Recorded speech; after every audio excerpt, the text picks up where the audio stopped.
বন্ধুরা, এই যে ছেলেটার বিষয় আপনাদের সাথে ক্লিয়ার করি, আপনারা অনেকেই আবেগে বিষয়টাকে সিরিয়াসলি নিয়ে নিতেছেন। সো এই ছেলে হচ্ছে একজন কন্টেন্ট ক্রিয়েটর, সে অভিনয় করে, ফানি ভিডিও তৈরি করে।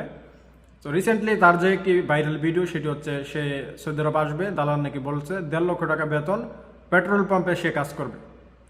তো তারা এটা একটা কন্টেন্ট তৈরি করছে। আপনারা যদি ফেসবুক চালান বা ফেসবুকে ইউটিউবে বলবেন যে কিছু ইউটিউবার বা ফেসবুকার যাই বলেন, তারা রিসেন্টলি ভিডিও তৈরি করে, যেমন এয়ারপোর্টের সামনে বৈশা থাকে, কেউ প্রবাসে যাইলে তারা জিজ্ঞেস করে কোন দেশে যাইতেছো, স্যালারি কত, নানান প্রশ্ন।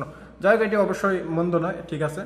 তো এই ছেলেও দেখছে যে তারা প্ল্যানিং করছে যে এই ভিডিওগুলো যেহেতু ভাইরাল, আমরা এই ধরনের একটা ভিডিও তৈরি করি। তো মূলত তাদের উদ্দেশ্য ছিল একটা কন্টেন্ট তৈরি করা, একটা ফানি বিনোদনমূলক তৈরি করা। কেউ যদি প্রবাসে যায়, পরিবার, আত্মীয় স্বজন, ভাই বোন সাইরা, তার ভিতরে একটা দুঃখ প্রকাশ থাকবে বা একটা মানে মায়া চেহারার ভিতরে এরকম একটা ইয়ে থাকবে। সে দেখবেন চিংগাম চাবাইয়া পুরা রিল্যাক্স মোডে সানগ্লাস লাগাইয়া ফান করছে এটা।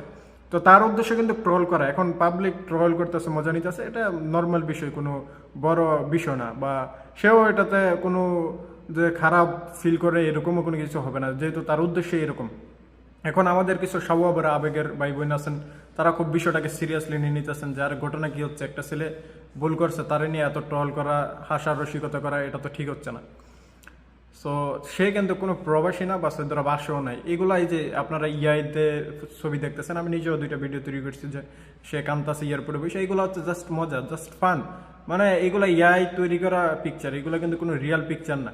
সো রিয়াল ভিডিও হচ্ছে ওই যে এয়ারপোর্টে যেটা সে বলছে 1.5 লক্ষ টাকা বেতন, সেটাও একটা অভিনয়। মানে সেটা কিন্তু বাস্তবতা না, সে একটা অভিনয় করছে। সো এই বিষয়টা ক্লিয়ার করার জন্য আজকের এই ভিডিওটা। আপনারা সিরিয়াসলি নেওয়ার কোনো কিছু নাই, জাস্ট ফান।